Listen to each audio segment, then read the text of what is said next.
গ্রামের পাশেই গহীন এক জঙ্গল। সে জঙ্গলের ভেতর বাস করত এক হাঁস দম্পতি। মা হাঁসের নাম ছিল হাসি আর বাবা হাঁসের নাম ছিল হাসা। তারা দুজন একে অপরকে ভীষণ ভালোবাসতো। সারাদিন একসাথে ঘুরে বেড়াতো, একসাথে খাবার খুঁজতো। একজনকে ছাড়া অপরজন যেন একদমই চলতে পারতো না।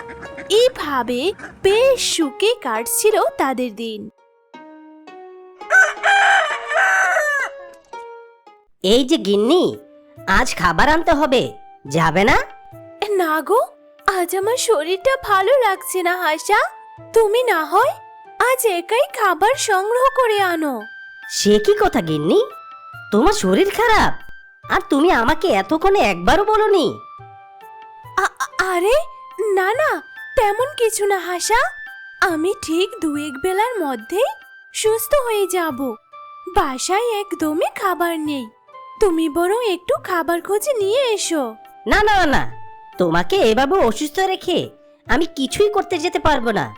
আগে তুমি সুস্থ হও, তারপর যাব। হাসার এমন ভালোবাসার কথা শুনে হাসি মিষ্টি সুরে বলল, দেখো তুমি শুধু শুধুই চিন্তা করছো। তুমি এখন গিয়ে আমাদের দুজনের জন্য খাবার নিয়ে এসো। দেখো না, সে কখন থেকে না খেয়ে আছি। আমার যে বড্ড ক্ষুধা লেগেছে হাসা। তুমি আগে বলবে তো যে তোমার ক্ষুধা পেয়েছে, আমি এখনই যাচ্ছি। এই কথা বলে হাসা খাবার সংগ্রহ করতে চলে যায়। হাসি জানতো যে তার ডিম পাড়ার সময় হয়ে গেছে, তাই শরীরে এমন অস্বস্তি হচ্ছিল। ওদিকে হাসা সারা জঙ্গল তন্ন তন্ন করে খোঁজেও কোনো খাবার পাচ্ছে না। এ কি ব্যাপার, এত খোঁজার পরেও আজ কোনো খাবারই পাচ্ছি না। ওদিকে আমার বউয়ের শরীরটাও খারাপ, বউকে একা রেখে এলাম, না জানে ঠিক আছে কি না সেটাও তো জানি না। যেভাবে হোক অল্প হলেও কিছু খাবার নিয়ে যেতেই হবে। তারপর হাসা আবারও খাবার খুঁজতে লাগলো। ওদিকে বাসায় হাসি একটি সুন্দর ডিম পারল। হাসার জন্য সে অধীর আগ্রহে অপেক্ষা করতে লাগলো। অন্যদিকে একটি হরিণ ছানা জঙ্গলের মধ্যে ঘাস খাচ্ছিল। আর ঠিক তখনই জঙ্গলের দুষ্টু রোস্তম শিয়ালটা বনের ভেতর দিয়ে গান গাইতে গাইতে যাচ্ছিল।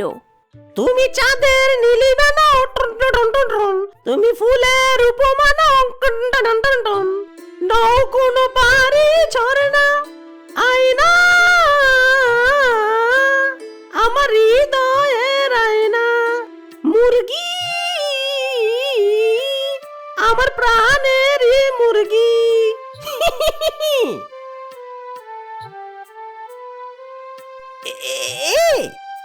আরে না না না, এ তো মুরগি না, এ তো দেখছি হরিণ ছানা। তাহলে আমার আজকে ভোজন হলো হরিণ ছানা, ধরে আমি পেট ভরে ভরে খাবো। তারপর রোস্তম শিয়াল চুপি চুপি গিয়ে হরিণ ছানাটিকে খপ করে ধরে ফেলে এবং তাকে খেয়ে ফেলে। এদিকে হরিণ ছানাটির বাবা হরিণ তাকে খুঁজতে থাকে, কিন্তু পুরো জঙ্গল খুঁজেও সে যখন তার ছানাকে পায় না, তখন মন খারাপ করে জঙ্গলের পথ দিয়ে যেতেই তার হাসার সাথে দেখা হয়ে যায়। হাসা তখন বলে, আরে হরিণদা, তুমি এই সময় এখানে কোথাও যাচ্ছ নাকি? না না হাসাদা, কোথাও যাচ্ছি না। আমার ছানাটাকে সকাল থেকে খুঁজে পাচ্ছি না, তাই তাকে খুঁজতে খুঁজতে এদিকে চলে এসেছি। তুমি কি আমার ছানাটাকে দেখেছো? হ্যাঁ হরিণদা, আমি কিছুক্ষণ আগে দেখলাম জঙ্গলে দুষ্ট বাজে রোস্তম শিয়ালদা একটি হরিণ ছানাকে খেয়ে ফেলেছে। তবে ততটা ভালোভাবে দেখিনি, অনেক দূর থেকে দেখেছি তো, তাই সেটা তোমার ছানা কিনা এটা তো বলতে পারবো না। হায় আল্লাহ, তুমি আমাকে কি শোনালে? আমার মা মরা ছানাটা খুব ছোটবেলা তার মাকে হারিয়েছে, আর আর আজ তুমি আমার এই ছানাটাকেও আমার কাছ থেকে নিয়ে গেলে। আমি কি করে সইব আল্লাহ, এটা তুমি আমাকে কি শোনালে? হরিণদা, তুমি কেঁদো না। ঠিক তখনই সেখানে চামেলি ছাগল দৌড়ে আসে আর বলে, হাসাদা, ও হাসাদা, তুমি কি আমার বিট্টু ছানাকে দেখেছো? আর হরিন্দা, তুমি এইভাবে কান্না করছো কেন? কি হয়েছে তোমার? না তো চামেলি বোন, আমি তো তোমার ছানাকে দেখিনি। আর হরিন্দা কান্না করছে। আজকে বনের দুষ্ট রুস্তম পাজি শিয়ালটা হরিন্দার ছোট ছানাকে খেয়ে নিয়েছে। এ এ এ তুমি কি বলছো হাসাদা? তাহলে কি আমার ছানাকেও ওই দুষ্ট রুস্তম শিয়াল?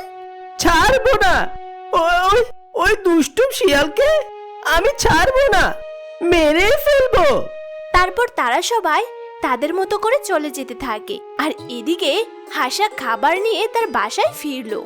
ওগো শুনছো, তোমার জন্য দারুণ একটা খুশির খবর আছে। কি খবর হাসি? আমি না আজ একটা খুব সুন্দর ডিম পেড়েছি হাসা। আমরা খুব শিগগিরই মা বাবা হতে চলেছি। আরে বাহ হাসি, এ তো খুব খুশির সংবাদ। আমি বাবা হব আর তুমি মা হবে, এটা ভাবতেই তো আমার অনেক আনন্দ হচ্ছে। কিন্তু হাসি, আমাদের এই ডিমগুলোকে বনের দুষ্ট পাজে শিয়ালের কাছ থেকে রক্ষা করতে হবে। জঙ্গলে যেভাবে শিয়ালের উৎপাত বেড়েছে, আমাদের খুব সাবধানে থাকতে হবে। জঙ্গলে দুষ্ট রুস্তম শিয়াল কাল চামেলি বোনের ছানাকে আর আজকে হরিন্দার সেই মামরা ছানাকে খেয়ে নিয়েছে। তাই আমাদের খুব সাবধানে থাকতে হবে। এ এ এ কি বলছো গো? এ তো খুবই খারাপ সংবাদ। তুমি চিন্তা করো না, আমি আমার ডিমগুলোকে চোখে চোখে রাখবো। এখন দাও তো, আমার খুব খিদে লেগেছে। আগে আমি খাবার খেয়ে নেই। তারপর হাসি খাবার খেয়ে নেয়। এইভাবে অনেক দিন কেটে যায়। এভাবে এক এক করে হাসি 3টে ডিম পারলো। হাসি, আমার যে কি আনন্দ হচ্ছে গো। দেখো, আমাদের সুন্দর সুন্দর ছানা হবে।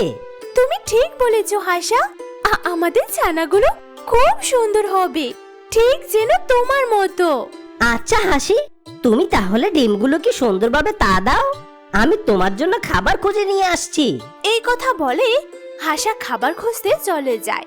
বেশ কিছুক্ষণ পর হাসা তার হাসির জন্য খাবার নিয়ে চলে আসে।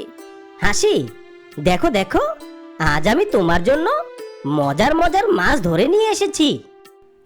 আরে আরে বাহ, আমি কি দেখছি? এই যে দেখছি, সত্যি খুব মজার মাছ।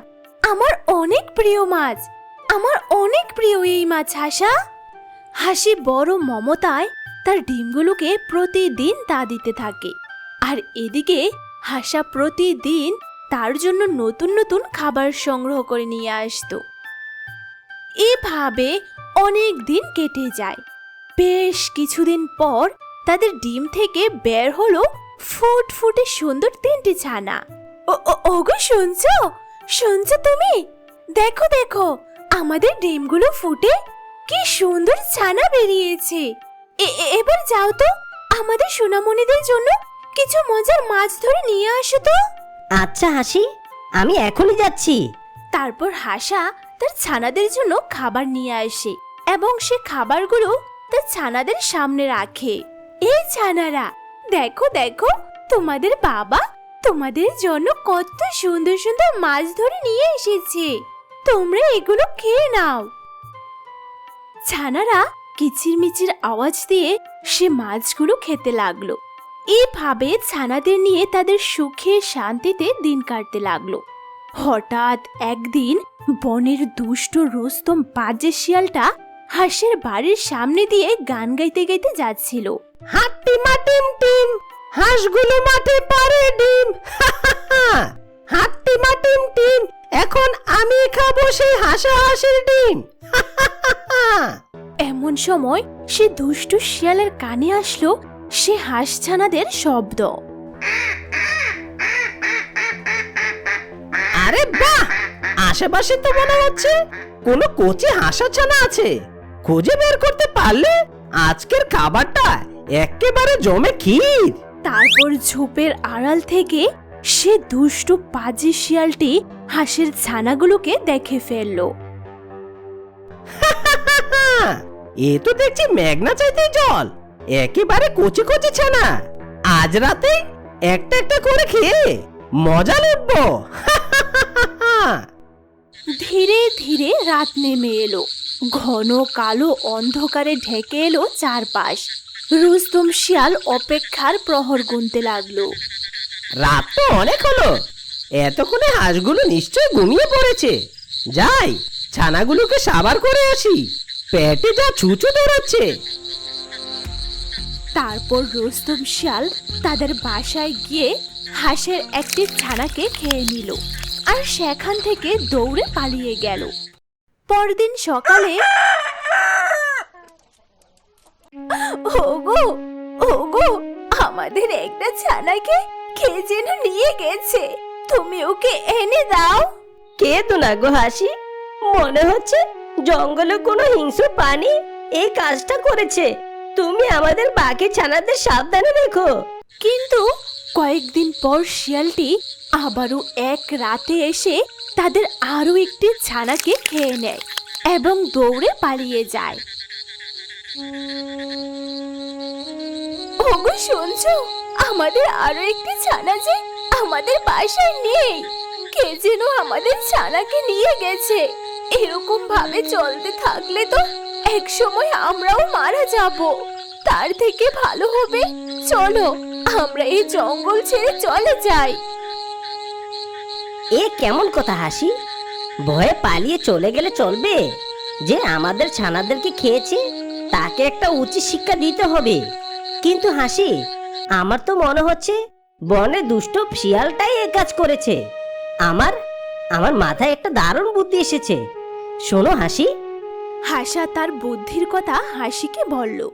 তারপর তারা পুকুরের ঠিক মাঝখানে জলের উপর তাদের বাসা বানালো।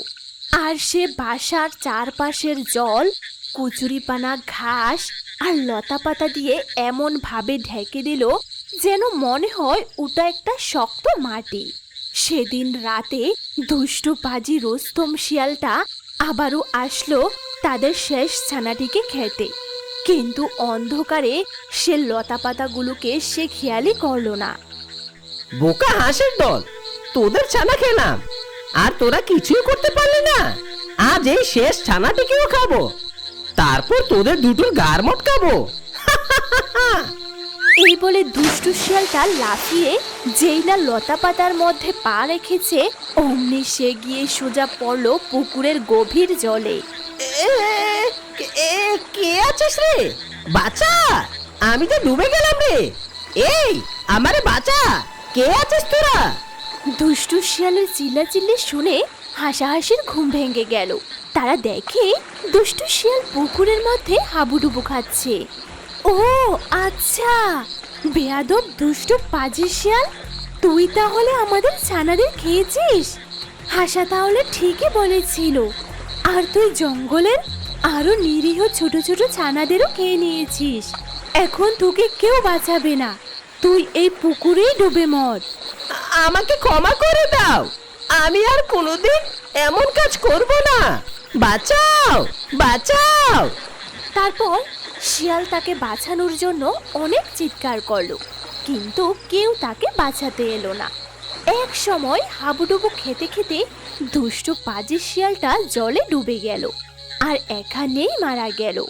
আর হাসাহাসি তাদের শেষ ছানাটিকে নিয়ে আবারও সুখে শান্তিতে বসবাস করতে লাগলো।